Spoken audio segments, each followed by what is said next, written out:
What do you want to be when you grow up, Olivia? An astronaut. I want to be a fashion designer. A basketball player. I want to be an actor. A doctor. A teacher. A chef. An artist. What do you want to be when you grow up? A mermaid. Do you know what a computer programmer is? Yeah, no. No. No. I think it's something that has codes and is able to decode a mystery. I think that they... Wait, what? Computer programmer? No.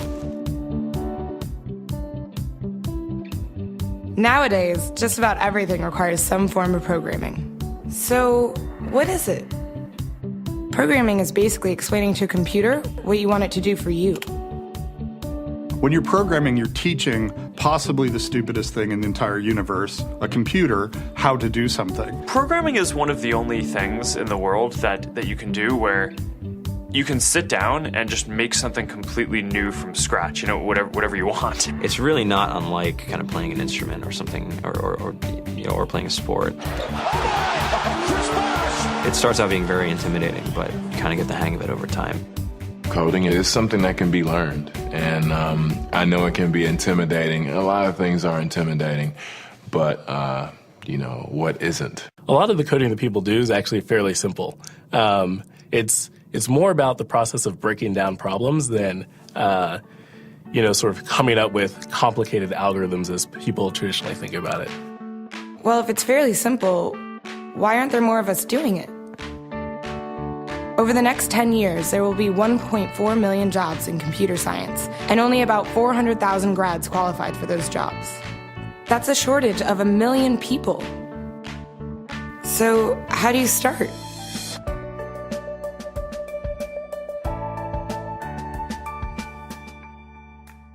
I was obsessed with maps when I was a kid, and cities specifically.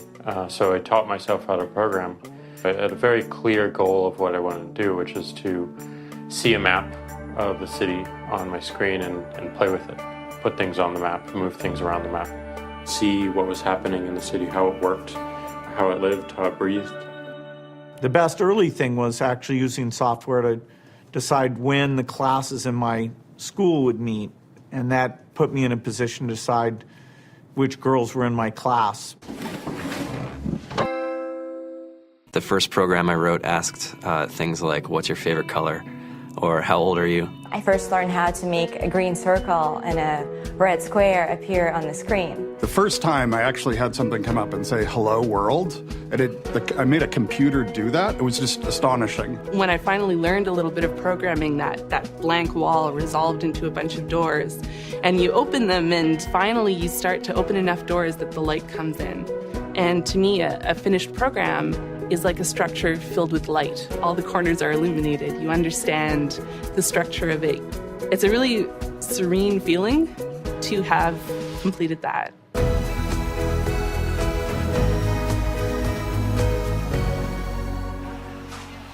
It took me some time to realize that creating things with your hands or creating code, creating programs, is just a different way to express creativity. I think right now there's a big emergence of the culture of making. People who make their own scarves and hats, people who write their own apps. Now it's just limited by your imagination and sort of what kinds of ideas what kind of understanding can you build into the computer so that it can do these things that were previously impossible.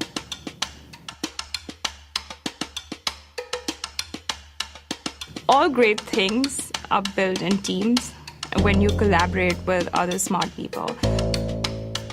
You're testing your ideas, you're stimulating each other. That's what makes us successful. It's not some flash of brilliance by somebody who then codes 24 hours a day for 3 weeks. It's what happened. The magic happens when we're all on the same page, collaborating and building something together. There's a much greater need in the world for engineers and people who can write code than there will ever be supply. And so we all live these very charmed lives. To get the very best people, we try to make the office as awesome as possible.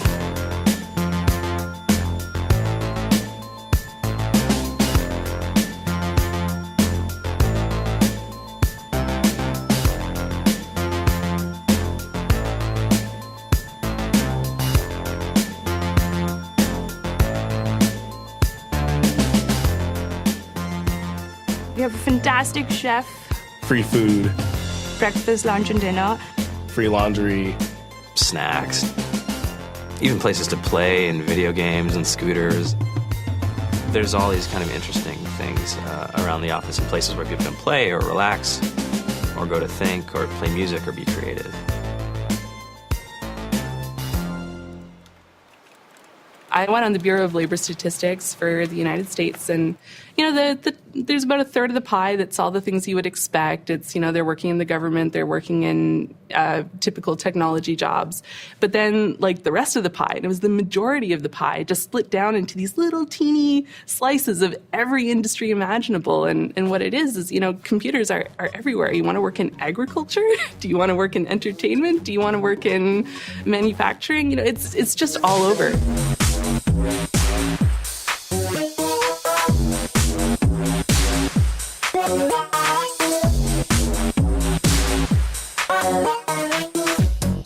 Here we are, 2013.